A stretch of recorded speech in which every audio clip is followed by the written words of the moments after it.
Hello students, तो आज वाले लेक्चर में अपन कंटिन्यू करते हैं अपना फिजिक्स का नया चैप्टर। लास्ट लेक्चर में मैंने आपको ग्रेविटेशन कंप्लीट करा दिया था बच्चों, और ग्रेविटेशन कंप्लीट होते अपना एनसीईआरटी पार्ट 1 भी कंप्लीट हो गया 11th का।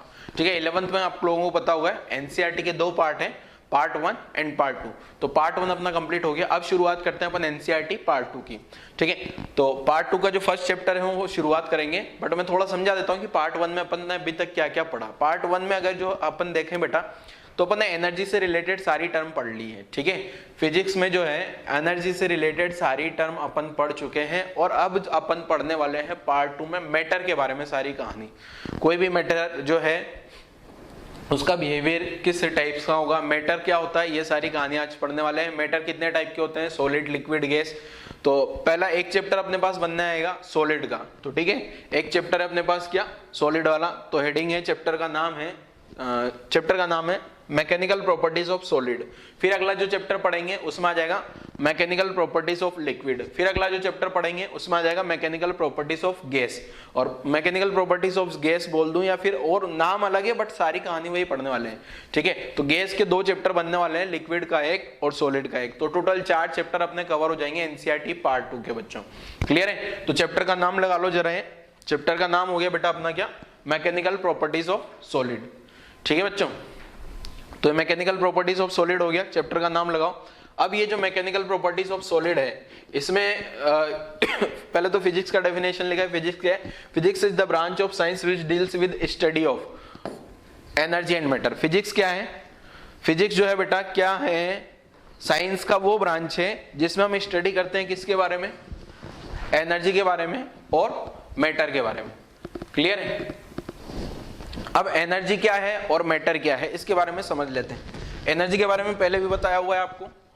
एनर्जी के बारे में बताया हुआ है क्या, internal capacity to do work. ठीक है, जो एनर्जी होता है क्या होता है, कोई भी जो है पार्टिकल के पास जो एनर्जी कितना है, मतलब वो कितना वर्क कर पा रहा है, यही सारी कहानी जो है एनर्जी को रिप्रेजेंट करती है। ठीक है, ऐसे एक टर्म और आती है बेटा मैटर। ठीक है, तो मैटर क्या है, मैटर के बारे में भी समझ लेते हैं। मैटर जो है कोई भी मटेरियल है जिसके पास मास, मतलब कुछ भी, एनीथिंग जिसके पास मास हो और साथ में वॉल्यूम हो उसका, तो उसको अपन मैटर बोल देंगे। तो मैटर का डेफिनेशन भी लिखा है यहाँ पे, क्या देखो, anything in this universe which have mass and occupy space is called matter. ठीक है, मतलब ऑक्यूपाई स्पेस का मतलब क्या हुआ, उसके कुछ न कुछ वॉल्यूम रहा होगा। ठीक है बच्चों, क्लियर है यहाँ तक की कहानी? चलो आगे बढ़ते हैं जरा।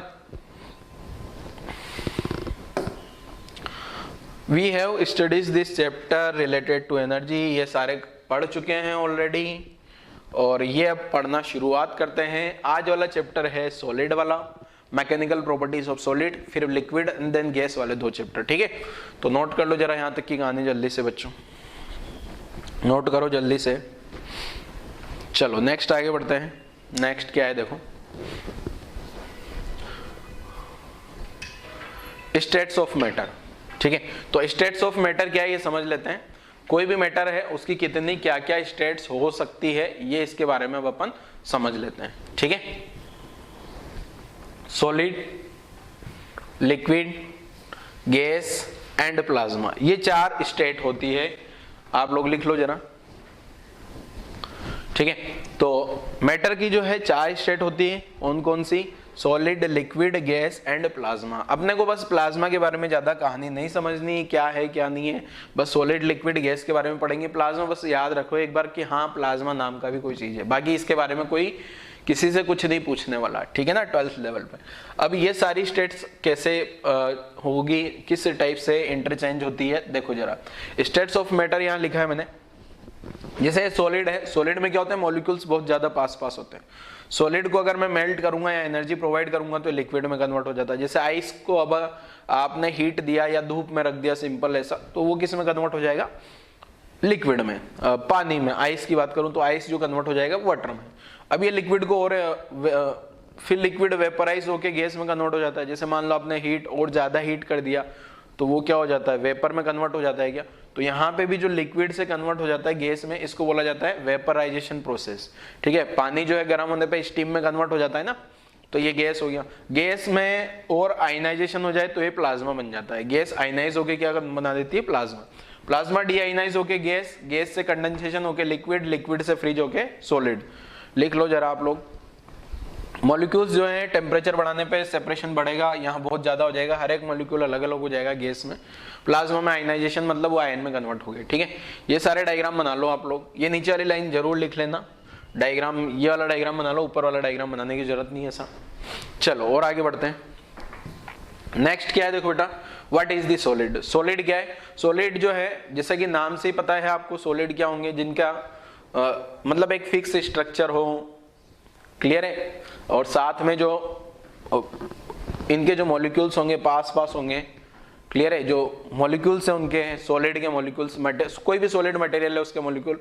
और सॉलिड क्या है उसके एग्जांपल आप लोगों को पता भी होगा। जैसे डेफिनेशन देखो, सॉलिड है, देखो ये एक मैटर का एक टाइप है। क्या मैटर के 4 टाइप बताते हैं ना, सॉलिड, लिक्विड, गैस। तो इसमें क्या है, solid is the state of matter in which constitutes atom और molecule are held strongly at the position of minimum potential energy and definite shape and volume.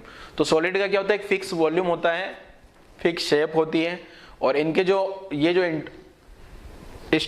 जो फोर्स होते हैं इंटरमोलिकुलर फोर्सेस, ये strong होते हैं। इसके कारण क्या होगा, जो और ये जो मॉलिक्यूल्स से मिला के जो पूरा सॉलिड के मटेरियल बनेगा, इसका पोटेंशियल एनर्जी मिनिमम होता है। मिनिमम पोटेंशियल एनर्जी क्यों, क्योंकि जब भी कोई भी मटेरियल है तो पोटेंशियल एनर्जी मिनिमम होती है तो वो स्टेबल होता है, ठीक है। अपन ने नॉर्मल मैकेनिक्स में भी पढ़ा था, कोई भी सिस्टम स्टेबल कब होता है, जब पोटेंशियल एनर्जी उसका मिनिमम हो, ठीक है। तो ये सॉलिड का डेफिनेशन हो गया। नेक्स्ट, ये सॉलिड का डेफिनेशन लिख लेना आप लोग, मैं बार बार नहीं बोलूंगा, वीडियो पोस्ट करके लिखो, आप लोग लिखते रहना, ठीक है बेटा, ठीक है। नेक्स्ट देखो क्या है, अगर कोई भी बॉडी पे आप फोर्स लगाते हो, लिखा when a force is applied to a body, तो बॉडी क्या करेगी, या तो मूव करना शुरू कर सकती है, रेस्ट में तो मोशन में आ जाएगी, और मोशन में है तो स्पीड बढ़ सकती है या घट सकती है या स्टॉप हो जाएगी, तो ये हो सकता है, क्लियर है। तो देयर आर 2 पॉसिबिलिटीज। पहला तो क्या है, either state of body changes, state of body change हो सकती है, state of rest becomes state, मतलब अगर पहले रेस्ट में तो बाद में मोशन में आ सकती है। जैसे कैसे, मान लो ये कोई ऑब्जेक्ट है, इस ऑब्जेक्ट पर मैंने फोर्स लगाया, तो फोर्स लगाने पे ऑब्जेक्ट क्या हो सकता है, आगे बढ़ जाए, ऐसा, क्लियर है बेटा। तो ये क्या हुआ, स्टेट ऑफ, ये जो बॉडी का यहाँ पे जो बॉडी है वो क्या होगा, बॉडी पे फोर्स लगाने पे रेस्ट से मोशन में आ गए, ठीक है। तो ये वाला पॉइंट लिख लीजिए आप। दूसरा क्या हो सकता है बेटा, शेप और साइज भी चेंज हो सकती है। फोर्स लगाने पे क्या हो सकता है, शेप और साइज भी बॉडी का चेंज हो सकता है। तो नोट कर लो जरा, शेप और साइज कैसे चेंज होगा अभी मैं एक एग्जांपल के थ्रू समझाऊंगा, बट इसको नोट करो आप। रबर वगैरह आप लोगों ने देखा होगा, रबर या स्पंज की बॉल, रबर को खींचोगे उसकी शेप चेंज हो जाती है फोर्स लगाने पे। स्पंज की बॉल को आप फोर्स लगा के पिचका सकते हो। तो यही सारी कहानी है। यहाँ तक लिख लो बेटा वीडियो पोस्ट करके, क्योंकि वरना यहाँ पे भी डायग्राम आ जाएगा, सब पीछे चला जाएगा। ये अपने पास रबर वाला डायग्राम आ गया, इसलिए मैं बोला था ये लिख लो पूरा वीडियो पोस्ट करके, जल्दी से लिखो वीडियो पोस्ट अगर नहीं लिखा है तो। चलो ये रबर आ गया, इसका शेप साइज, इधर फोर्स लगाया तो चेंज हो गया। ये दूसरा स्पंज का बॉल है, इसको फोर्स लगाने पे क्या होगा, इसका शेप और साइज को चेंज किया जा सकता है, ठीक है बच्चों, क्लियर है। यहां तक की कहानी आप लोगों ने लिख ली होगी।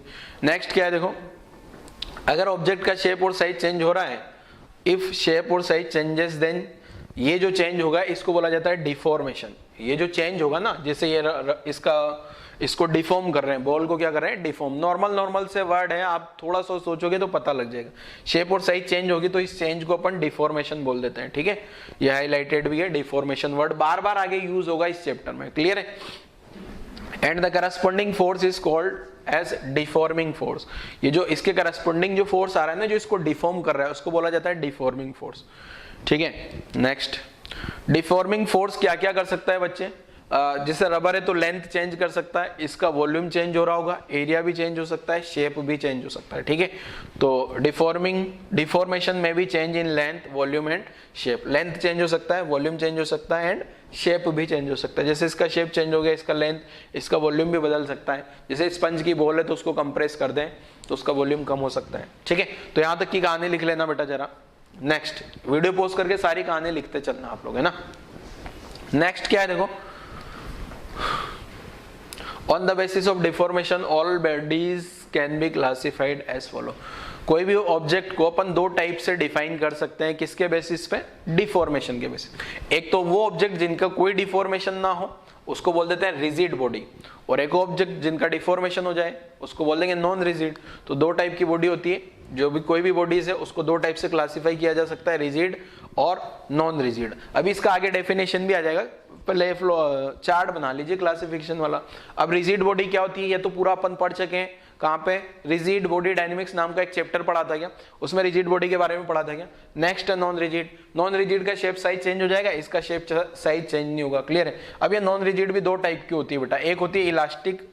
इलास्टिक क्या है? जैसे वायर है, सॉरी रबर है, रबर को आप खींचोगे तो उसका लेंथ बढ़ जाएगा, वापस रिलीज करोगे ओरिजिनल पोजीशन पर आ जाएगा। स्पंज है, स्पंज को दबाओगे तो उसका शेप चेंज हो गया, वापस रिलीज करोगे ओरिजिनल पोजीशन पर आ जाएगा। ठीक है। एक होती है प्लास्टिक। प्लास्टिक का मतलब क्या? ऐसे ऑब्जेक्ट जिनको आपने क्या किया, दबा दिया एक बार तो एज इट इज रह जाए। जैसे गीली मिट्टी है, वेट क्ले, तो उसको क्या करोगे, गीली मिट्टी है उसको आपने दबा दिया तो एज इट इज रह जाता है। वैक्स है, मोम है, या जो आटा होता है, गीला आटा, जैसे रोटी बनाते हैं तब आटा बना लेते हैं ना, तो उसका जैसा शेप करोगे आप वैसा ही शेप रहेगा, वो वापस रीगेन नहीं करेगा, रिफॉर्म नहीं करेगा, अपनी ओरिजिनल शेप में नहीं आने वाला। उसका जो शेप एक बार हो गया ना वही शेप में रहने वाला है। ठीक है। तो ये पूरा डायग्राम बना लो आप बॉडीज का, कितने टाइप की होती है। अब एक एक करके पढ़ते हैं, पहले रिजिड के बारे में, फिर नॉन रिजिड, इलास्टिक, प्लास्टिक, ये सारी बॉडीज के बारे में पढ़ना है। अब रिजिड बॉडी डायनेमिक्स ऑलरेडी अपन पढ़ चुके हैं, तो अब इस चैप्टर में पढ़ने वाले अपन नॉन रिजिड, और नॉन रिजिड में भी बेसिकली पढ़ने वाले इलास्टिक। प्लास्टिक में तो कोई मतलब प्लास्टिक की कोई प्रॉपर्टी नहीं है ऐसी क्या कुछ पढ़ा जाए उसमें, इतना ज्यादा खास नहीं है प्लास्टिक। तो प्लास्टिक के बारे में कुछ नहीं पढ़ना, सारा जो भी पढ़ेंगे वो इलास्टिक बॉडीज के बारे में पढ़ेंगे। ठीक है। तो नेक्स्ट आ जाता है, देखो क्या बेटा, रिजिड बॉडी। रिजिड बॉडी क्या है देखो, इसका भी डेफिनेशन आएगा तो आपको सब समझ आ जाएगा क्या है। देखो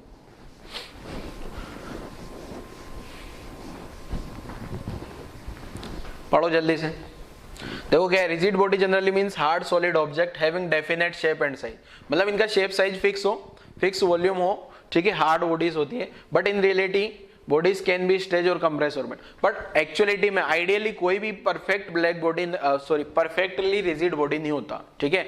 आइडियली क्या है, कोई भी ऑब्जेक्ट जो है इसको अपन ये नहीं मान सकते, इसके रिजिड बॉडी के जैसा ट्रीटमेंट दे सकते हैं, और ऑब्जेक्ट्स को कौन से ऑब्जेक्ट को दे सकते हैं ये आगे आ जाएगा। ठीक है। Even appreciably rigid steel sphere can be deform when sufficiently.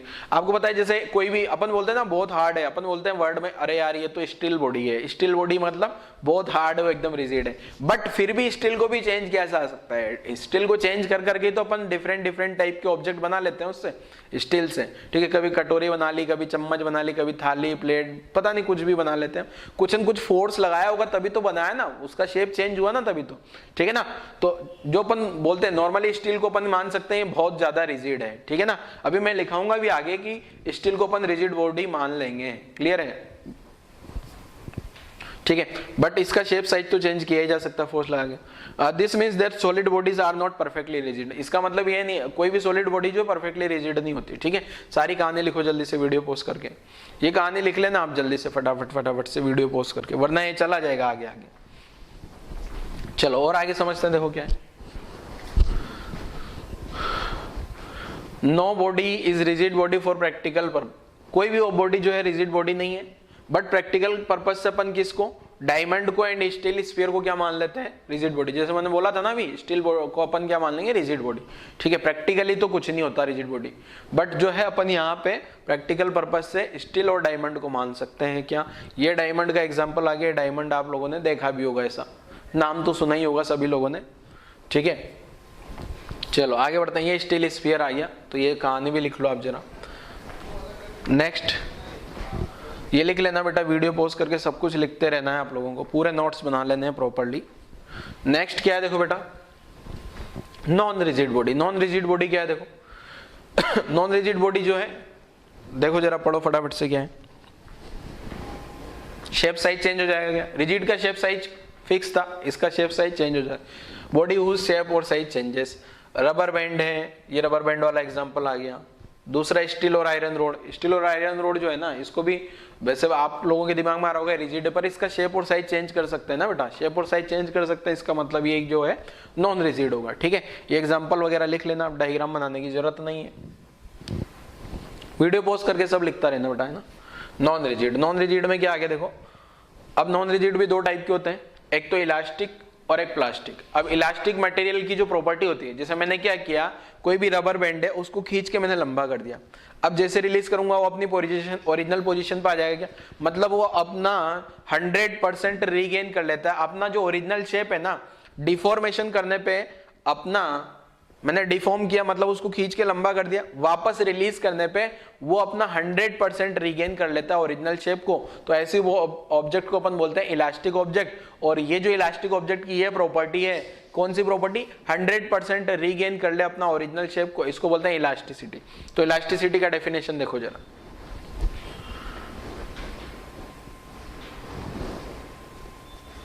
क्या ये बताया मैंने, ठीक है, तो नोट कर लेना जरा।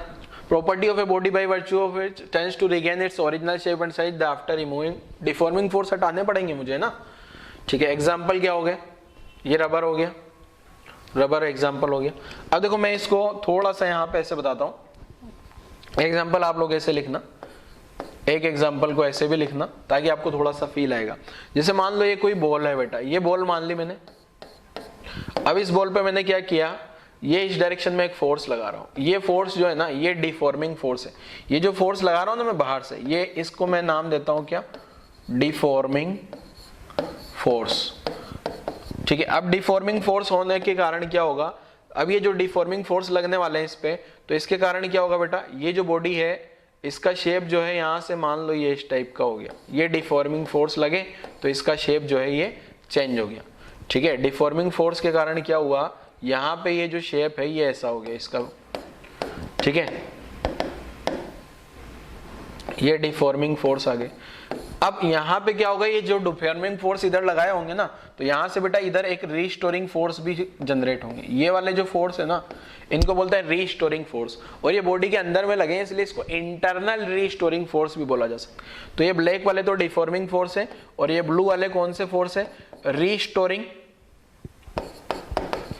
या मैं रिफॉर्मिंग फोर्स भी बोल सकता हूं, क्योंकि ये ऑब्जेक्ट को अगेन रिफॉर्म कर रहे हैं ना, रीगेन करा रहे हैं ना, इसलिए इसको रिफॉर्मिंग फोर्स या रीस्टोरिंग फोर्स भी बोल सकता हूं, ठीक है। ये ब्लैक वाले डिफॉर्मिंग है। अब मैं क्या करता हूं बेटा, ये जो है ना ये फोर्स को हटा दिया जाए, मान लो क्या, after removing deforming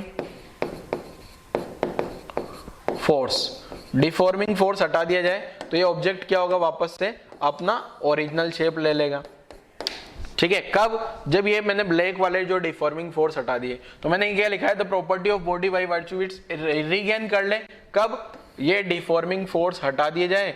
deforming force अगर मैं हटा दूं तो अपने ओरिजिनल शेप में आ जाए, तो ये डिफॉर्मिंग फोर्स हटाने पे अपना रीगेन कर लेता है ऑब्जेक्ट, तो ऐसे ऑब्जेक्ट को बोलते हैं इलास्टिक ऑब्जेक्ट। और ये मटेरियल की जो प्रॉपर्टी होती है इसको बोलते हैं इलास्टिसिटी।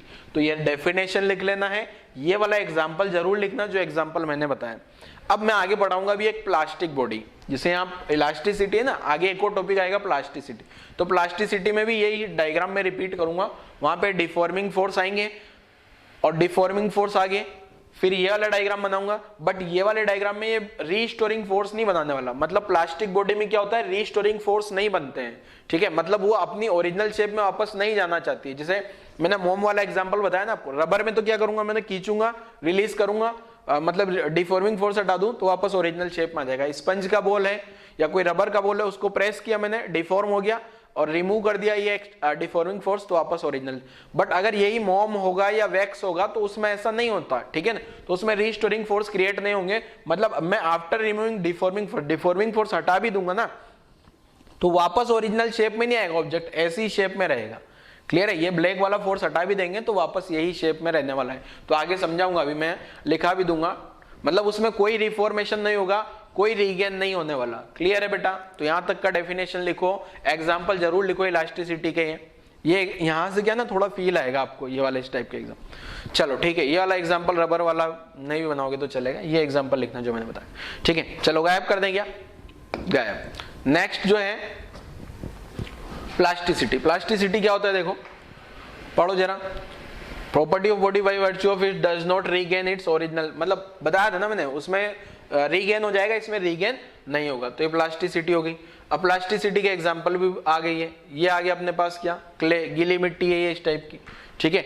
गीली मिट्टी को आप जैसी शेप साइज दोगे, घड़ा बना लो, दिया बना लो, कुछ भी बना लो, मटकी बना लो, जो मर्जी पड़े जो बना लो आप। ये बना भी रहा है बेचारा, देखो ये डो या आटा जो घर में लगाते हो आप रोटी बनाने के लिए, आपके घर पे लगाया जाओ, ये मोमिया वैक्स, ठीक है। अब इसका भी मैं मेरा वाला एग्जांपल भी देता हूं, देखो बेटा क्या है मेरा वाला एग्जांपल, आप लोगों को लिखना है, इसके तो इनके तो खाली नाम लिख लेना, आपके दिमाग में फीड हो गया, आप डायग्राम तो क्या। ये वाला देखो बेटा क्या है, देखो मान लो ये कोई ऑब्जेक्ट है, अब इस ऑब्जेक्ट पे क्या है ना, ये वाले फोर्स आ गए अपने पास, डिफॉर्मिंग फोर्स। ये वाले फोर्स कौन से बच्चे, डिफॉर्मिंग फोर्स। तो डिफॉर्मिंग फोर्स आने के कारण क्या होगा, ये जो ऑब्जेक्ट है ये बेटा ये ऐसा हो गया, मान लो ये डिफॉर्म होके ये इस टाइप का हो गया, ठीक है, ये डिफॉर्म होके ऐसा हो गया, क्लियर है। ये वाले फोर्स लगाया अपन ने डिफॉर्मिंग फोर्स, तो ये सब, बट इसमें कोई रिस्टोरिंग फोर्स नहीं है, मैं यहाँ लिख भी देता हूं, नो रिस्टोरिंग फोर्स, कोई रिस्टोरिंग फोर्स नहीं है, ठीक है। अगर मैं ये इसको हटा भी देता हूं, आफ्टर रिमूविंग डिफॉर्मिंग फोर्स, अगर मैं डिफॉर्मिंग फोर्स हटा भी देता हूं बच्चे, तो भी ये ऑब्जेक्ट जो है वो ऐसा ही रहने वाला है, ठीक है, इसमें कोई फर्क नहीं पड़ने वाला। ये ऑब्जेक्ट का जो ओरिजिनल शेप था ना, अरे यार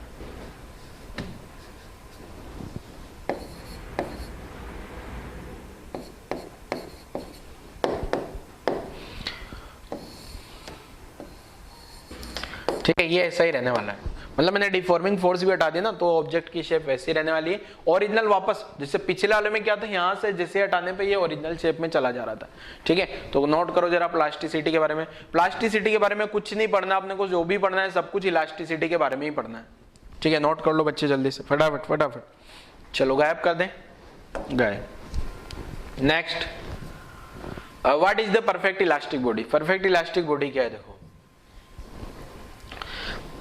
On the removing of deforming force, body regain its original shape, size, then body is said to be perfect। मतलब पूरा का पूरा कंप्लीट रिफॉर्मेशन हो जाए, उसको अपन बोल देंगे क्या, परफेक्ट इलास्टिक बॉडी। ऐसे ही परफेक्ट प्लास्टिक बॉडी क्या हो जाएगा, इसका एग्जांपल बता रहा है, quartz fibre and phosphor branch, लिख लेना है सब, वीडियो पोस्ट करके सारा लिख लेना है। ऐसे नेक्स्ट आएगा, what is the perfect elastic body, कुछ भी ना हो रीगेन, 0% रीगेन हो, ठीक है, उसके एग्जाम्पल आपको पता ही है। व्हाट इज परफेक्ट,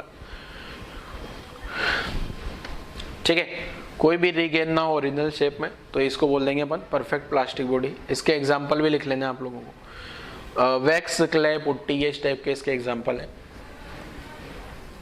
प्रैक्टिकली कोई भी प्रैक्टिकली ऐसा कुछ भी नहीं है, कोई मटेरियल ऐसा नहीं है जो परफेक्ट इलास्टिक हो, परफेक्ट प्लास्टिक हो, मतलब कोई भी मटेरियल ऐसा नहीं है जिसको अपन रिलीज करें और वापस 100% पूरा एक जैसा वापस पुराने के जैसे ही हो जाए, ठीक है, ऐसा भी नहीं है। और ऐसा भी नहीं कि जिसको आपने जहां छोड़ा है वहीं का वहीं एज इट इज रह जाए, मतलब जैसे रबर है ना, मान लो आप उसको खींच रहे हो, आपने उसको खींचा, मान लो 10 सेंटीमीटर का मेरे पास रबर है, उसको मैंने खींचा, बहुत खींच दिया, 10 सेंटीमीटर से 20 सेंटीमीटर रिलीज करूंगा 10 सेंटीमीटर, अगर मैं उसको 1000 बार खींचूंगा ना, तो अगर उसका ओरिजिनल शेप 10 सेंटीमीटर था, तो 1000 टाइम्स या 100 टाइम्स खींचने के बाद जो है उसका शेप लेंथ हो सकता है थोड़ा सा इंक्रीज कर जाए, 10.01 सेंटीमीटर हो जाए, मतलब ओरिजिनल शेप में तो नहीं आया ना वो। तो इसीलिए अपन ऐसा बोलते हैं, practically there is no material which is either perfect elastic और परफेक्ट प्लास्टिक। परफेक्ट प्लास्टिक भी कुछ नहीं होता, ठीक है ना।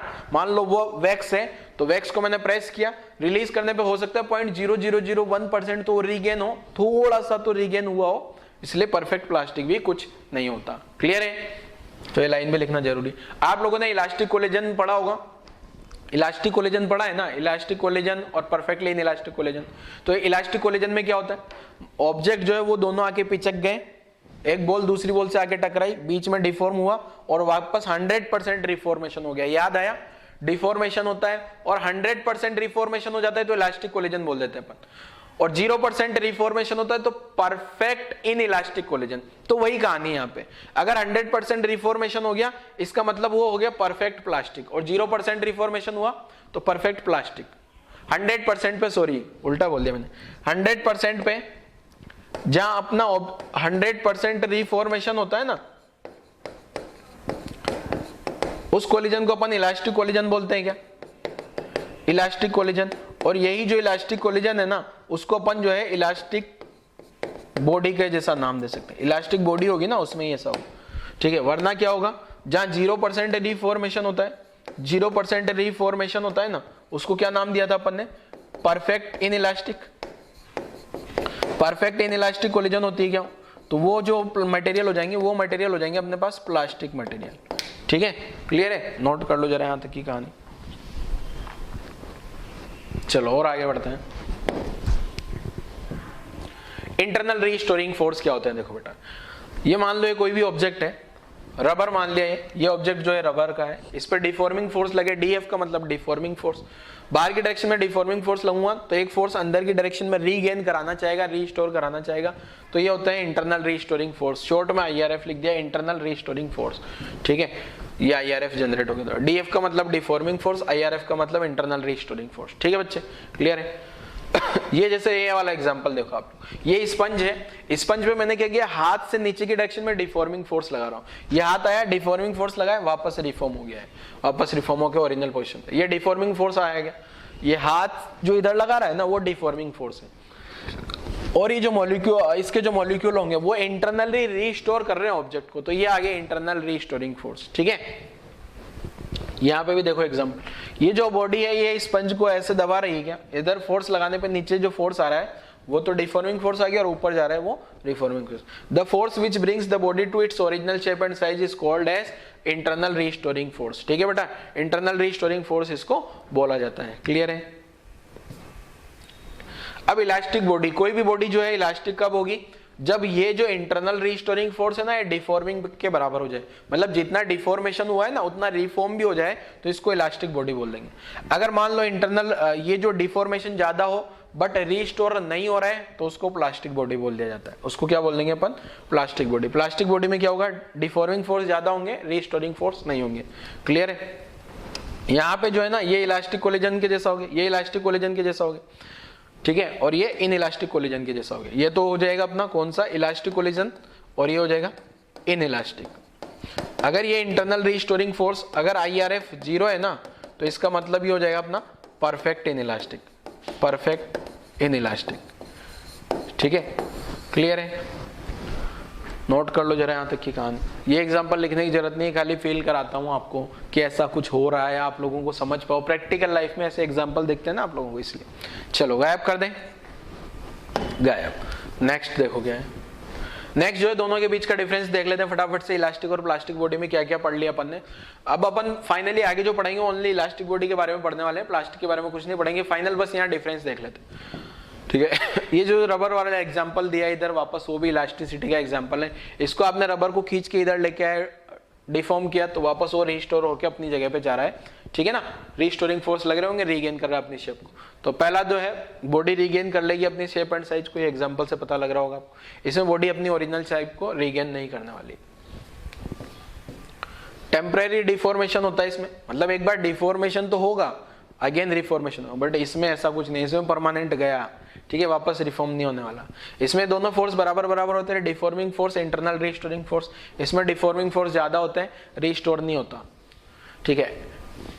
इसमें जो इंटरमोलिकुलर फोर्सेस जो है लार्ज होंगे, इसमें कंपेरिजन कम होंगे या फिर नॉट प्रेजेंट। एग्जाम्पल एग्जाम्पल, ठीक है, नोट कर लो जरा कहानी, नोट करो वरना चली जाएगी। वीडियो पॉज करो और नोट करो जल्दी से यहाँ तक की कहानी। चलो और आगे बढ़ते हैं।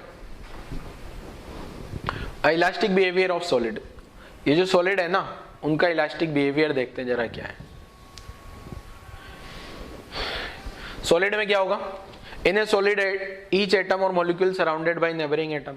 कोई भी एटम है तो उसके आजू बाजू में खूब सारे एटम होते हैं, ठीक है।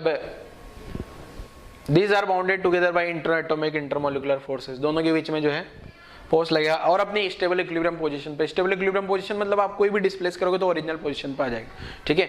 इलास्टिक ऑब्जेक्ट्स की बात करें, इलास्टिक बॉडी हो जो भी, क्या किया आप डिफॉर्म किया। When a solid is deform the atom molecule are displace from their equilibrium position, ठीक है। और इक्विलिब्रियम पोजीशन में से चेंज होंगे तो उनमें ये फोर्स एक्ट होंगे तो वापस अपने आप को रिस्टोर करना चाहेंगे। ये इलास्टिक बॉडी की कहानी समझ रहे हैं, ठीक है। तो अब देखो क्या है, deforming force remove the interaction force tends to drive back the original position, ठीक है। अब जैसे मॉडल है, स्प्रिंग मॉडल है, देखो यहाँ क्या है, ये जो स्प्रिंग बॉल मॉडल में क्या है, देखो स्प्रिंग बॉल मॉडल आ गया। मान लेते हैं ये मॉलिक्यूल्स है, ये जो है ना ये सब क्या है, ये मॉलिक्यूल्स है, ये सब मॉलिक्यूल्स हैं, ये जो है सब सॉलिड के मॉलिक्यूल आ गए। अब ये जो सॉलिड के मॉलिक्यूल्स हैं इनमें बीच बीच में जो स्प्रिंग बता रखी है ना, ये स्प्रिंग के जैसा दिख रहा होगा, आप ऐसा ऐसा बना लेना डायग्राम। ये जो स्प्रिंग बता रखी है ये इंटर एटॉमिक फोर्सेस है, ठीक है, ये जो है ये इंटर एटॉमिक फोर्सेस है। अब जैसे आप क्या करोगे बेटा, यहाँ से मान लो मैंने इस मॉडल को थोड़ा सा डिफॉर्म कर दिया, तो डिफॉर्म करने पे जैसे ही मैं डिफॉर्मिंग फोर्स हटाता हूँ ये वापस से अपनी ओरिजिनल पोजीशन में आ जाएगा, ऐसा कैसे, ठीक है, फील करो जरा। क्लियर है, स्प्रिंग बॉल मॉडल है ये, इसको स्प्रिंग बॉल मॉडल से भी समझते हैं इलास्टिक प्रॉपर्टीज को, ठीक है। अब यहाँ पे आ जाएगा, देखो क्या ये जो बॉल्स हैं, the restoring mechanism visualised by taking model spring ball model, ठीक है। अब ये जो बॉल है यहाँ पे वो किसको रिप्रेजेंट कर रही है, एटम को, और स्प्रिंग किसको रिप्रेजेंट कर रही है, इंटर एटॉमिक फोर्सेस को, ठीक है ना। क्लियर है कहानी, चलो और आगे बढ़ते हैं। स्ट्रेस क्या होता है, अब अपन यहाँ पे दो चीजें पढ़ने वाले हैं बेटा, एक टर्म आएगी स्ट्रेस और दूसरी टर्म आएगी स्ट्रेन। क्लियर है, स्ट्रेस ये जो डिफॉर्म हो रहा है कोई भी, अब अपन केवल इलास्टिसिटी पे कंसीडर करेंगे, प्लास्टिसिटी से अपने को कोई मतलब नहीं है। क्लियर है बेटा, तो स्ट्रेस क्या होता है इसके बारे में समझ लेते हैं जरा। ये जो डिफॉर्मिंग फोर्स है बच्चे, कौन सा फोर्स, डिफॉर्मिंग फोर्स, तो ये जो डिफॉर्मिंग फोर्स है पर यूनिट एरिया कितना लग रहा है इसको ही स्ट्रेस बोला जाता है। जैसे मान लो ये रबर है, ये रबर आ गया, ठीक है। अब मैंने क्या किया, यहाँ पे इधर जो है डिफॉर्मिंग फोर्स लगाया, इधर भी जो है वो डिफॉर्मिंग फोर्स लगाया, ठीक है। तो इधर डिफॉर्मिंग फोर्स लगाने से इधर की डायरेक्शन में एक इंटरनल रीस्टोरिंग फोर्स क्रिएट होंगी, internal restoring force, internal restoring force, ठीक है। ये थे अपने पास डिफॉर्मिंग फोर्स, डिफॉर्मिंग फोर्स। तो अब जो है ना स्ट्रेस जो होता है बेटा, ये स्ट्रेस होता है क्या, ये होता है internal restoring force upon area. कौन सा वाला एरिया लेना है, ये वाला क्रॉस सेक्शन एरिया, ये वाला cross section area internal restore. अब अपन पढ़ रहे हैं कौन से ऑब्जेक्ट के बारे में, प्लास्टिक ऑब्जेक्ट के बारे में पढ़ रहे हैं क्या अपन, सॉरी अपन पढ़ रहे हैं कौन सा, इलास्टिक ऑब्जेक्ट। तो इलास्टिक ऑब्जेक्ट के केस में क्या होगा, ये जो डिफॉर्मिंग फोर्स है और रिफॉर्मिंग फोर्स है बराबर बराबर होंगे, मतलब इंटरनल रीस्टोरिंग फोर्स की जगह मैं डिफॉर्मिंग फोर्स अपॉन एरिया भी लिख दूं क्या, या डिफॉर्मिंग फोर्स को नॉर्मल लैंग्वेज में अपन एक्सटर्नल फोर्स भी बोल देंगे। इस टर्म को बोला जाता है स्ट्रेस। स्ट्रेस का मतलब आप लोगों को समझ आ गया होगा स्ट्रेस क्या है ये। अब ये स्ट्रेस का यूनिट देखा जाए तो सिंपल ये तो फोर्स अपॉन एरिया ही तो हुआ ना, फोर्स अपॉन एरिया। ये फोर्स जो है ना ये परपेंडिकुलर डायरेक्शन में आना चाहिए बेटा, कौन से डायरेक्शन में, परपेंडिकुलर। अब इसका अगर मैं ऐसा यूनिट लिखूं तो ऐसा यूनिट भी सबको पता है क्या हो जाएगा, न्यूटन पर मीटर स्क्वायर, और डायमेंशन भी कैलकुलेट हो सकती है इसको लिखने की जरूरत नहीं है, अब आगे सारी डेफिनेशन आ जाएगी, ये डायग्राम नहीं आएगा बस। तो डायग्राम आपको आगे बहुत सारे डायग्राम मिलेंगे ऐसे। चलो शुरुआत करते हैं। तो देखो स्ट्रेस क्या है, when a deforming force is applied on a body there will be relative displacement of particle and due to property of elasticity internal restoring force is developed which tends to regain the, ठीक है, regain होगा original shape and size। तो the restoring force per unit area of the cross section of the deforming body is called stress। तो क्या मैं भी यही line बोला हूँ क्या बेटा आपको, restoring force per unit area. Short में देखूं तो एक लाइन ये आपको याद होनी चाहिए, इसको अंडरलाइन कर लेना, restoring force per unit area जो है आपका स्ट्रेस हो जाएगा।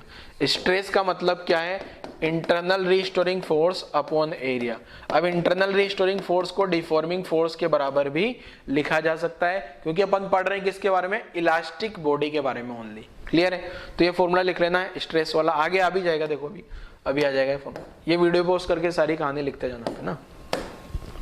ये आ गया देखो स्ट्रेस, स्ट्रेस स्ट्रेस स्ट्रेस, ये ऑब्जेक्ट आया, ये ऑब्जेक्ट पर डिफॉर्मिंग फोर्स लगाए, ये आ गया अपने पास reforming force, internal restoring force या रिफॉर्मिंग, दोनों बराबर बराबर होंगे, क्योंकि अपन कौन से ऑब्जेक्ट के बारे में, पूरे चैप्टर में केवल अपन इलास्टिक ऑब्जेक्ट के बारे में ही पढ़ेंगे इसमें, ठीक है। आगे भी जो कहानी पढ़ाऊंगा दो तीन लेक्चर आएंगे, छोटा सा चैप्टर है मैकेनिकल प्रॉपर्टीज ऑफ सॉलिड, सब में अपन केवल इलास्टिसिटी के बारे में पढ़ेंगे। तो स्ट्रेस क्या है देखो बेटा, internal restoring force upon area हो गया क्या। अब ये वाले internal restoring force deforming force, और डिफॉर्मिंग फोर्स को ये फोर्स अप्लाइड जो होगा तो force applied upon area of cross section, ऐसा लिख सकते हैं, ठीक है। Stress is defined as a internal restoring force per unit, ये बड़ा इंपॉर्टेंट है। इसका यूनिट जो लिखो मैंने ये रेड मार्क इसलिए किया है क्योंकि याद होना चाहिए, मैंने पहले भी अभी भी स्टार किया था, आपको पता है ना, पिछली स्लाइड में भी मैंने लिखा था restoring force per unit area को स्टार बना दिया था। तो यही चीज पता होनी चाहिए आपको, यही स्ट्रेस होता है फोर्स अपॉन एरिया, बट कौन सा, रीस्टोरिंग फोर्स होना चाहिए, ठीक है। इसका यूनिट मैंने अभी बताया था न्यूटन पर मीटर स्क्वायर है। क्या आप लोग इसका सीजीएस यूनिट भी निकाल सकते हो क्या? न्यूटन की जगह डाइन आ जाएगा क्या? बस सेंटीमीटर आ गया। अब इसका डायमेंशन कैलकुलेट करो, जरा वीडियो पॉज करो और इसका डायमेंशन कैलकुलेट करो। तो ये डायमेंशन आ जाएगा फोर्स अपॉन एरिया का। फोर्स का डायमेंशन आपको पता होगा, एरिया का पता है, तो फाइनल कैलकुलेट करके डायमेंशन आ गया। ये डायमेंशन प्रेशर के जैसे ही आप लोग देख पा रहे होंगे, ठीक है। नोट कर लो सारी कहानी, नोट कर लो जरा सारी कहानी जल्दी से फटाफट से। चलो next slide. There are two ways in which solid changes its dimension when external. कोई भी ऑब्जेक्ट में मैं एक्सटर्नल फोर्स लगाऊंगा ना, तो दो टाइप से जो है ऑब्जेक्ट का डायमेंशन चेंज हो सकता है। पहला तो टाइप इसी को टाइप ऑफ स्ट्रेस बोल देते हैं। एक तो नॉर्मल स्ट्रेस और एक टेंजेंशियल स्ट्रेस। नॉर्मल स्ट्रेस का मतलब जो फोर्स लगेगा वो क्या लगेगा, सरफेस के परपेंडिकुलर लगेगा। जो एक्सटर्नल फोर्स आएगा ना, डिफॉर्मिंग फोर्स, वो क्या होगा, सरफेस के परपेंडिकुलर। जैसे मान लो ये सरफेस आ गई बेटा, इस सरफेस के परपेंडिकुलर डिफॉर्मिंग फोर्स, जैसे ये वाली सरफेस पे इधर फोर्स लग रहा है ना, तो इसके कारण जो स्ट्रेस आएगा उसको नॉर्मल स्ट्रेस, और इसके अलोंग लग रहा है तो उसके कारण जो स्ट्रेस आएगा उसको टेंजेंशियल स्ट्रेस बोलेंगे, ठीक है। तो नॉर्मल स्ट्रेस में क्या है, देखो, if the stress is perpendicular to the surface, ठीक है, तो जो स्ट्रेस आएगा क्या होगा, परपेंडिकुलर टू दी सरफेस होगा। अब ये वाला जो है ना, ऑब्जेक्ट का लेंथ और वॉल्यूम दोनों चेंज कर सकता है। The stress is always perpendicular to the surface, ये क्या क्या चेंज कर सकता है, लेंथ चेंज कर सकता है ऑब्जेक्ट का और वॉल्यूम चेंज कर सकता है। टेंजेंशियल स्ट्रेस कैसे आएगा, देखो एक ऑब्जेक्ट बना के देखते हैं जरा। जैसे मान लो मैंने ये एक क्यूब बना लिया, कोई भी एक, यहाँ पे ये मैंने एक क्यूबॉइड बना लिया, ठीक है। ये क्यूबॉइड पे क्या है बच्चे, मैं अगर कोई भी डिफॉर्मिंग फोर्स लगाता हूँ, ये मान लो मैंने इस पे एक डिफॉर्मिंग फोर्स लगा दिया है, तो इसके दो कंपोनेंट होंगे। एक कंपोनेंट तो ये हो रहा है और दूसरा कंपोनेंट ये हो रहा है। तो ये वाला जो कंपोनेंट है ना, इस सरफेस की बात करूं, अगर मैं इस सरफेस की अगर मैं बात करता हूँ, ये वाली सरफेस की बात करता हूँ, तो ये वाला जो फोर्स है ना बच्चे, ये वाला फोर्स क्या है, ये वाला फोर्स जो है वो अलोंग दी सरफेस आ रहा है क्या, तो ये टेंजेंशियल फोर्स है क्या, इसको मैं टेंजेंशियल फोर्स बोल देता हूँ Ft। इसको जो फोर्स को नाम दे रहा हूँ क्या, टेंजेंशियल फोर्स, और ये वाले फोर्स को नाम दे रहा हूँ परपेंडिकुलर या नॉर्मल फोर्स, ठीक है। परपेंडिकुलर या normal force, normal perpendicular same word है। तो ये वाला फोर्स अपन ये ग्रीन वाला एरिया करूंगा ना, तो नॉर्मल स्ट्रेस आ जाएगा, और ये टेंजेंशियल फोर्स अपन ये ग्रीन एरिया करूंगा ना, तो टेंजेंशियल स्ट्रेस आ जाएगा। क्लियर है। तो चाहो तो आप ये वाला डायग्राम भी बना सकते हो। तो टेंजेंशियल स्ट्रेस क्या हो जाएगा, ये हो जाएगा टेंजेंशियल फोर्स अपॉन ये एरिया, और ये हो जाएगा normal force upon area. Clear है बेटा, नॉर्मल फोर्स अपॉन एरिया। तो यही सारी कहानी अभी अपन आगे पढ़ने वाले, यही फॉर्मूले के बारे में पढ़ूंगा अगली 3-4 स्लाइड में, यही बताऊंगा आपको, ठीक है। मतलब आपको समझ में आया होगा, कोई भी सरफेस है तो जो डिफॉर्मिंग फोर्स है सरफेस के अगर परपेंडिकुलर लग रहा है, सरफेस के परपेंडिकुलर लग रहा है तो नॉर्मल स्ट्रेस, और सरफेस के अलोंग लग रहा है तो टेंजेंशियल स्ट्रेस। ठीक है बच्चे, लिखो जरा यहां तक की कहानी। चलो आगे बढ़ते हैं। अब आ जाता है अपने पास क्या, type of normal stress. Normal stress भी दो टाइप का होता है, ठीक है। एक तो होता है लॉन्गिट्यूडनल और एक होता है वॉल्यूम स्ट्रेस। लॉन्गिट्यूडनल में मतलब लेंथ चेंज हो रहा है, और वॉल्यूम में मतलब वॉल्यूम चेंज हो रहा है। लॉन्गिट्यूडनल स्ट्रेस का डेफिनेशन आ गया क्या, normal stress change the length, length change करेगा बॉडी का, तो इसको लॉन्गिट्यूडनल स्ट्रेस बोल देंगे। अब लॉन्गिट्यूडनल स्ट्रेस क्या होता है, देखो, deforming force upon cross section area, ठीक है। अब इसका चाहो तो आप एक डायग्राम बना सकते हो लॉन्गिट्यूडनल स्ट्रेस के लिए। आप एक डायग्राम, ये वाला डायग्राम बना सकते हो। देखो कौन सा, ये वाला जो ऑब्जेक्ट आ गया, ये ऑब्जेक्ट वाला जो डायग्राम है, इसमें जो है ये रीस्टोरिंग फोर्स आ गया, ये डिफॉर्मिंग फोर्स आ गया F, या डिफॉर्मिंग फोर्स DF लिख देता हूं, DF। अब ये DF आने के कारण ये इंटरनल रिस्टोरिंग फोर्स आएगा क्या, अंदर की डायरेक्शन में,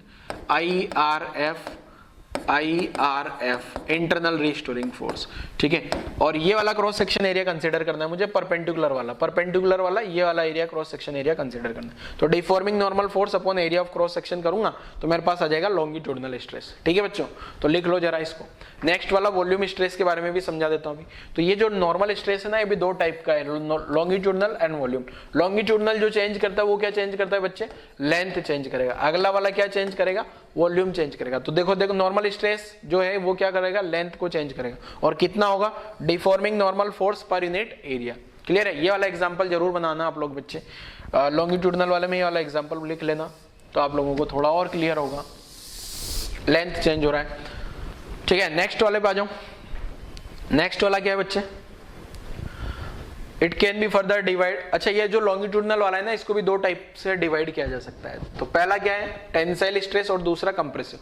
टेंसाइल का मतलब क्या है, कोई भी जो वायर है, जैसे अभी मैंने वायर शेप का बनाया था ना, उसको अगर मैं खींच रहा हूँ, स्ट्रेच करने का टेंडेंसी, तो इसको टेंसाइल स्ट्रेस बोला जाता है। और अगर मैं उसको कंप्रेस कर रहा हूँ, जैसे स्प्रिंग देखा होगा, स्प्रिंग अपना नेचुरल लेंथ होता है, मैं खींचूं तो खींचने के कारण क्या होगा, उसका लेंथ बढ़ेगा, और तब स्प्रिंग को खींचने पे जो स्ट्रेस क्रिएट होगा उसको बोलेंगे टेंसाइल स्ट्रेस, और स्प्रिंग को कंप्रेस करने पे जो स्ट्रेस क्रिएट होगा उसको बोलेंगे कंप्रेसिव स्ट्रेस। तो what is the tensile stress, इसका डेफिनेशन आ गया है। If a rod is stretched by two equal force applied by normal to the cross section area, restoring develop, ठीक है, restoring force per unit area। Again compressive stress क्या है, compressive stress की कहानी आ गई। कंप्रेसिव स्ट्रेस में क्या हो जाएगा, यहाँ पे कंप्रेस होने की टेंडेंसी होगी, क्लियर है। तो इसके एग्जांपल बना लिख सकता हूं जरा, ये वाला इज एग्जांपल, ये ऑब्जेक्ट पे यहाँ पे डिफॉर्मिंग फोर्स इधर बाहर की डायरेक्शन में आएगा, डिफॉर्मिंग फोर्स बाहर आएगा, डिफॉर्मिंग फोर्स यहाँ जो है यहाँ अंदर आएगा, डिफॉर्मिंग फोर्स अंदर आएगा, और डिफॉर्मिंग फोर्स अंदर आएगा। यहाँ रिस्टोरिंग फोर्स ऐसा आएगा, रिस्टोरिंग फोर्स ऐसा आएगा, यहाँ रिस्टोरिंग फोर्स बाहर की डायरेक्शन में लगेगा, ठीक है, क्लियर है। ये चाहो तो ये वाला एग्जांपल भी बना सकते। चलो नेक्स्ट एक क्वेश्चन कर लेते हैं अपन, बहुत आसान सा क्वेश्चन है, देखो क्या है। The ratio of radius of to wires है, दो वायर का रेडियस जो है, ratio of radius of to wires of same material, material same है, ये रेडियस का रेशियो, मतलब ये R1/R2 आपको क्वेश्चन में दिया है। आप लोग चाहो तो खुद से ट्राई कर सकते हो बेटा, ये R1/R2 क्वेश्चन में दिया है 2/1, ठीक है, और दोनों को जो है सेम फोर्स से स्ट्रेच कर दिया, दोनों के जो है ना सेम फोर्स से स्ट्रेच कर दिया, तो स्ट्रेस का रेशियो क्या होगा। तो ट्राई करो जरा बच्चों, वीडियो पॉज करो और क्वेश्चन ट्राई करो जल्दी से, फटाफट, टाइम नहीं है। मान लो ये एक वायर तो ये आ गया, और एक वायर पतलू वायर आ गया। पतलू वायर इसलिए बनाया, ठीक है, दोनों की लेंथ के बारे में कुछ नहीं बोला, इसलिए मैं कम या ज्यादा लेंथ बना लूं, किसी का भी कम बना लो, किसी का भी कम ज्यादा बना लो, उससे कोई फर्क नहीं पड़ता। ये डिफॉर्मिंग फोर्स आ गए, डिफॉर्मिंग फोर्स। अब ये जो डिफॉर्मिंग फोर्स है वो दोनों पे बराबर लग रहा है, दोनों को सेम फोर्स से स्ट्रेच कर रहा हूं, ठीक है। तो मैं स्ट्रेस का फॉर्मूला पता है मुझे, स्ट्रेस क्या होता है बच्चे, स्ट्रेस जो होता है फोर्स अपॉन एरिया, या डिफॉर्मिंग फोर्स अपॉन एरिया, मैं सिंपल यहाँ फोर्स अपॉन एरिया ही लिखूंगा हर बार, ठीक है ना। अब फोर्स तो दोनों में सेम है क्या, तो मैं स्ट्रेस 1 अपॉन स्ट्रेस 2 लिखता हूं।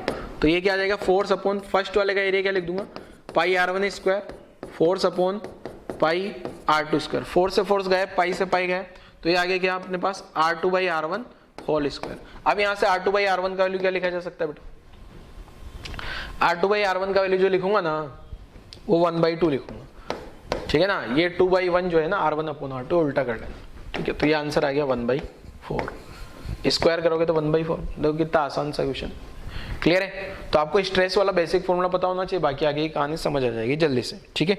नोट कर लो जल्दी से, वीडियो पॉज करो और फटाफट से नोट कर डालो बच्चों। चलो ठीक है, आगे समझे। नेक्स्ट क्या है देखो,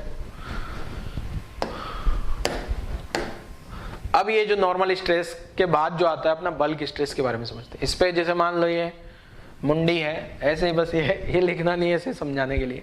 इस पे इधर से फोर्स लगा रहा हूँ बाहर की डायरेक्शन में, तो क्या हो सकता है, इसका वॉल्यूम जो है कम हो सकता है। इसका जो पहले वाला वॉल्यूम था ना उससे कम वॉल्यूम हो गया है। देखो जरा, ये बेचारा इतना बड़ा सारा था, बाहर से एक्सटर्नल फोर्स लगाया, डिफॉर्मिंग छोटू हो गया है, क्लियर है। तो ये है अपना कौन सा, वॉल्यूम स्ट्रेस।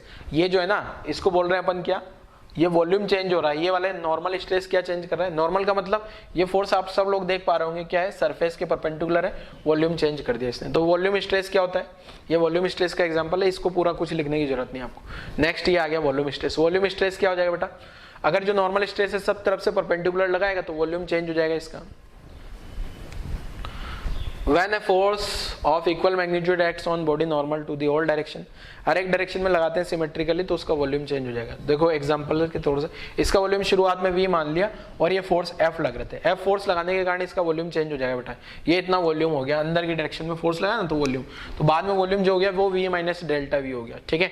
तो वॉल्यूम स्ट्रेस क्या होता है, अब यहाँ अप्लाइड फोर्स अपॉन एरिया, तो अप्लाइड फोर्स कौन सा वाला लिखना है, applied force upon area. Force upon area को प्रेशर बोला जा सकता है, ठीक है। तो ये जो अप्लाइड फोर्स है बेटा, यहाँ पे ये जो फोर्स लगा रहा हूँ, अगर इस ऑब्जेक्ट पे देखा जाए तो नेट फोर्स तो जीरो आ रहा है, तो अप्लाइड फोर्स कौन सा वाला लेना है अभी समझाता हूँ एक बार सारी स्लाइड। चेंज इन प्रेशर आया, हाँ तो ये अप्लाइड फोर्स कौन सा वाला है, देखो ये जो अप्लाइड फोर्स होता है ना बच्चे, ये यहाँ वाला लिख दो आप लोग। यहाँ पे कितना फोर्स लगा रहा है, ये जो फोर्स लगाया ना मैंने इस डायरेक्शन में, इस फोर्स को बोल दिया डीएफ, और ये वाला जो एरिया है वो डी मान लिया, मान लो। तो ये जो डीएफ लगाया, तो ये जो अप्लाइड फोर्स है ना, छोटा वाला फोर्स लिख रहा हूँ डीएफ अपॉन डीए, तो ये आ जाएगा अपने पास डीपी, या इसको बोल दूंगा मैं चेंज इन प्रेशर। क्लियर है, क्योंकि इस ऑब्जेक्ट पे अगर नेट फोर्स देखूंगा तो सारे फोर्स ऐसे ऐसे लग रहे हैं ना, तो नेट फोर्स तो जीरो ही होगा। ठीक है, इसलिए मैंने डीएफ लिखा। डीएफ मतलब कोई भी छोटे से एरिया पे फोर्स देख लो, ये वाले जो छोटे से एरिया पे मैंने फोर्स देखा वो नॉन जीरो आ रहा है, इस डायरेक्शन में डीएफ आ रहा है, तो डीएफ अपॉन डीए करूंगा तो ये डीपी आ जाएगा, force upon area pressure, D लगाते हैं अभी डीपी आ जाएगा। डीपी मतलब change in pressure, change in pressure आ गया, डेल्टा पी भी लिख सकते हो उसको चाहो तो। ठीक है, नोट करो जरा यहाँ तक की कहानी। क्लियर है, चलो वॉल्यूम स्ट्रेस आ गया। नेक्स्ट ये फोर्स लगाया, ठीक है, ये वॉल्यूम स्ट्रेस के बाद अगला स्ट्रेस आएगा अपना टेंजेंशियल स्ट्रेस।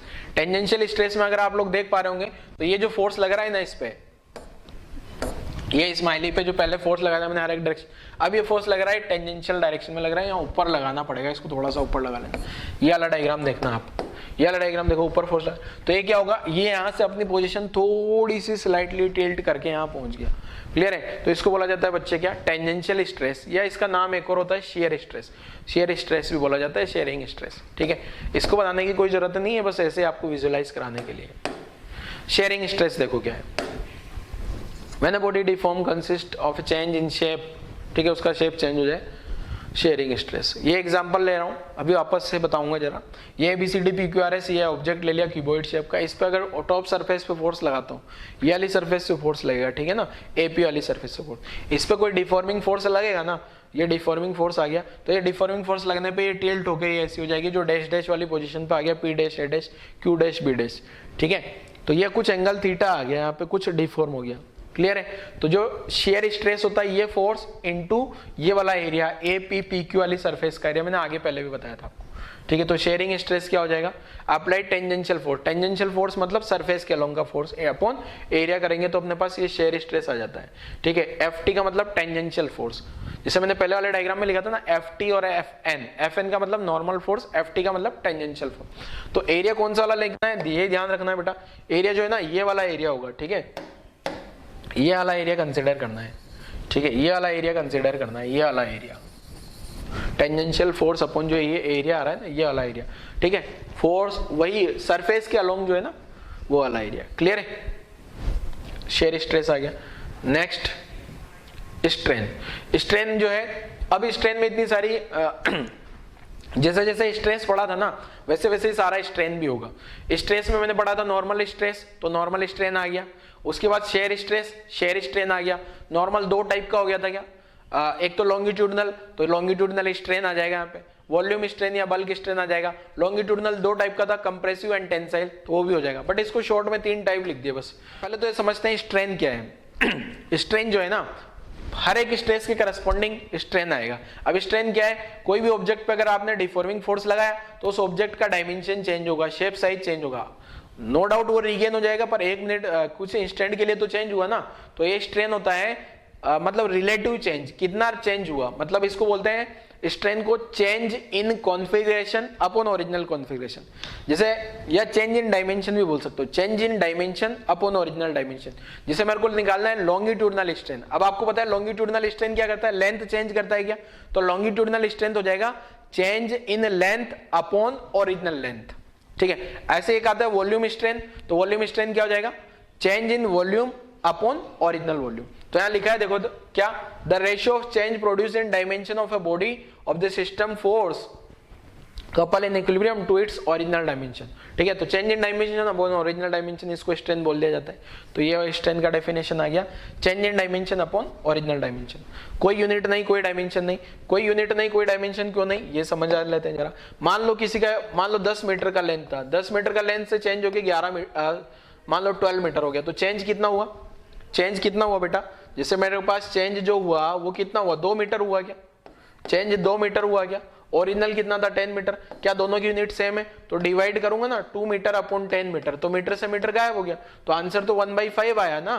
तो स्ट्रेन जो है वो क्या होगा, यूनिट लेस होगा, कोई यूनिट नहीं, साथ में कोई डायमेंशन नहीं। क्लियर है? गायब, नोट कर लो सर। अब स्ट्रेन 3 टाइप का होता है, लॉन्गिट्यूडनल, वॉल्यूम, शेयर।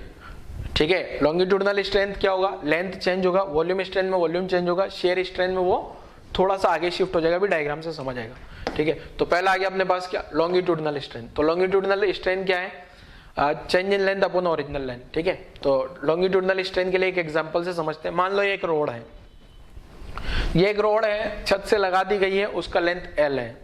ठीक है, मासलेस रोड है, इसका कोई मास नहीं है। अब इस पे नीचे एक मास लटकाता हूं मैं, ये एक नीचे से एक मास लटका दिया है, तो इसका एक फोर्स लगेगा नीचे की डायरेक्शन में, ये फोर्स mg, इसका वेट लगेगा, उसके कारण इसका लेंथ चेंज हो जाएगा, उसके कारण क्या होगा, इसका लेंथ चेंज हो गया और ये डेल्टा एल आ गया। ठीक है, तो डेल्टा एल क्या है, चेंज इन लेंथ।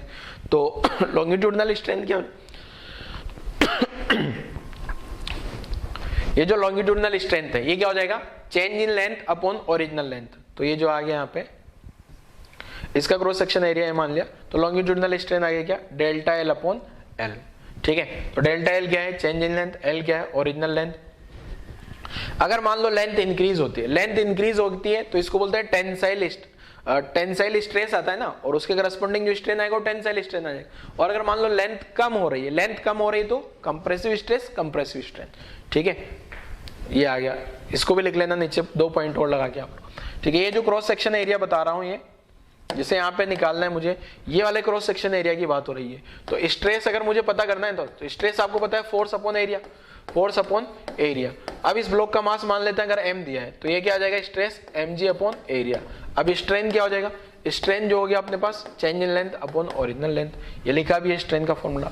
लॉन्गिट्यूडनल की बात कर रहा हूँ, यहाँ लॉन्गिट्यूडनल लिख लेना या लॉन्गिट्यूडनल लिख लेना। क्लियर है? तो चाहो तो स्ट्रेस भी लिख सकते हो, स्ट्रेस वैसे पहले पढ़ा था ना अपन ने। ठीक है, यहाँ ऑब्जेक्ट लगाने पे क्या होगा, उसका लेंथ इंक्रीज हो जाएगा। चलो नेक्स्ट आते हैं वॉल्यूम स्ट्रेंथ पे। वॉल्यूम स्ट्रेंथ क्या है, देखो, change in volume upon original volume. ठीक है, ये ऑब्जेक्ट है, मान लो इसका शुरुआत में वॉल्यूम v मान लिया, एक्सटर्नल फोर्स लगाया, एक्सटर्नल फोर्स लगाने इसका वॉल्यूम चेंज होकर v माइनस डेल्टा वी हो गया, मतलब डेल्टा वी से कम हो गया। ठीक है, तो वॉल्यूम स्ट्रेंथ क्या हो जाएगा, डेल्टा वी अपॉन वी। ये डेफिनेशन है ना, change in volume upon original volume. Delta V change in volume आ गया, वी ओरिजिनल वॉल्यूम आ गया। ठीक है, नोट कर लो जरा इसको भी, ये वाला बॉक्स वाला बनाने की जरूरत नहीं है।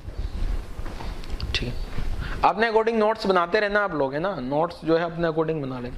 ये जो बीच बीच में आते हैं ना, ये मैं फटाफट से निकाल देता हूँ, वो सारी कहानी मैं बोल देता हूँ, तो इसको लिखने की जरूरत नहीं आपको। ठीक है, ये सब समझ आ जाएगा आपको। चलो नेक्स्ट आता है अपने पास क्या, शेयरिंग स्ट्रेंथ। तो शेयरिंग स्ट्रेंथ भी समझ लेते हैं जरा।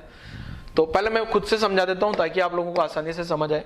तो मैं जो डायग्राम बना रहा हूँ ना, वही डायग्राम आपको बनाना है। ठीक है, पहले वो डायग्राम बना लेना, फिर जो स्लाइड है, क्योंकि मैं जैसे ही ये इसको क्रॉस करूंगा वो सारा डायग्राम मिट जाएगा। ठीक है, तो देखो क्या है बेटा, ये मान लो ग्राउंड है, इस ग्राउंड पे मैंने एक ऑब्जेक्ट मान लिया, ये ऑब्जेक्ट मान लिया। ये ऑब्जेक्ट होने के कारण क्या होगा बेटा, ये ऑब्जेक्ट रखा है ग्राउंड पे मान लो। अब मैंने इस पे एक फोर्स लगा रहा हूँ, ये इस डायरेक्शन में एक फोर्स लगा रहे हैं, तो ये फोर्स के 2 कंपोनेंट होंगे बेटा, एक कंपोनेंट तो ये होगा और एक कंपोनेंट ये होगा।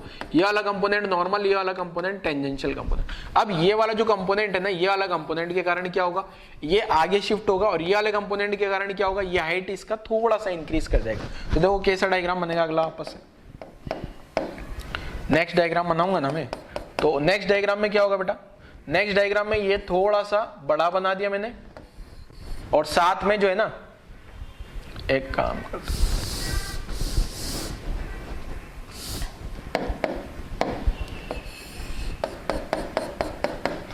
ये तो ओरिजिनल डायग्राम बना लेता हूं पहले। ये तो ओरिजिनल डायग्राम है अपने पास।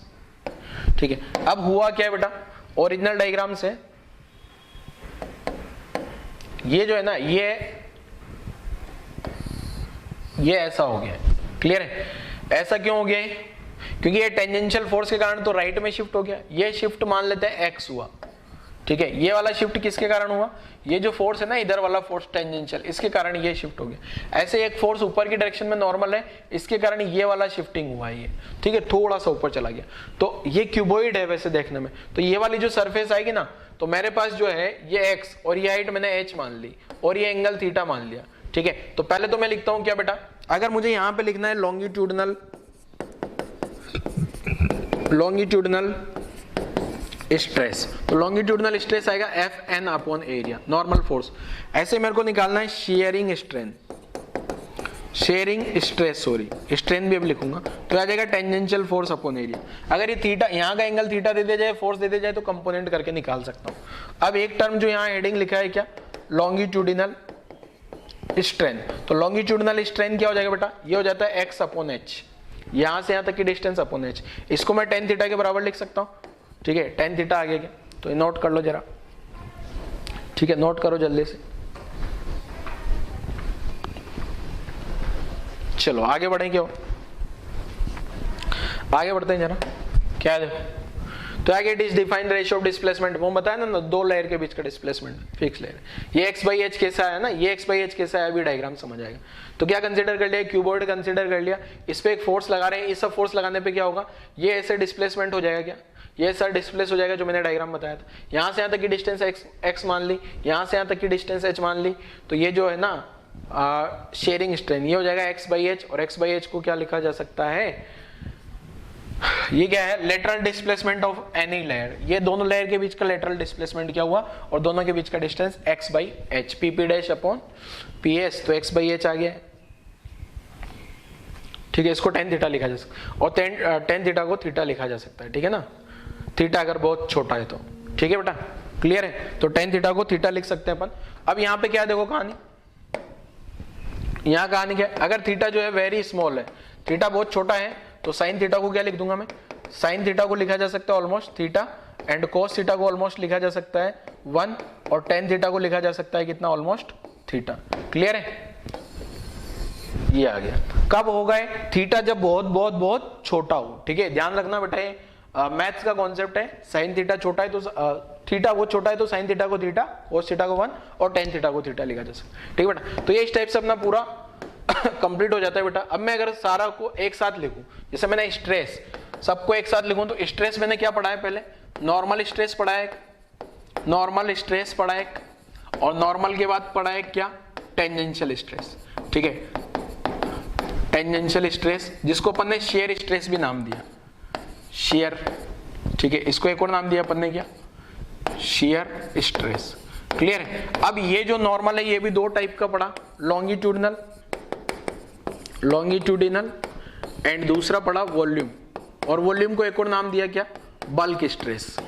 ठीक है, अब ये जो लॉन्गिट्यूडिनल है, ये भी दो टाइप का पड़ा, एक तो पड़ा टेंसाइल, टेंसाइल का मतलब लेंथ बढ़ रहा हूं, और एक पड़ा कंप्रेसिव, कंप्रेसिव का मतलब लेंथ कम हो रहा हूं। क्लियर है, ये सारी कहानियां अपन ने अभी तक पढ़ ली, पूरे लेक्चर खत्म हो गया। ठीक है, अब जो अगर देखा जाए बच्चे, इसके करस्पॉन्डिंग जो स्ट्रेन है, इसको normal strain, longitudinal strain, volume strain, tensile strain, compressive strain, tangential strain.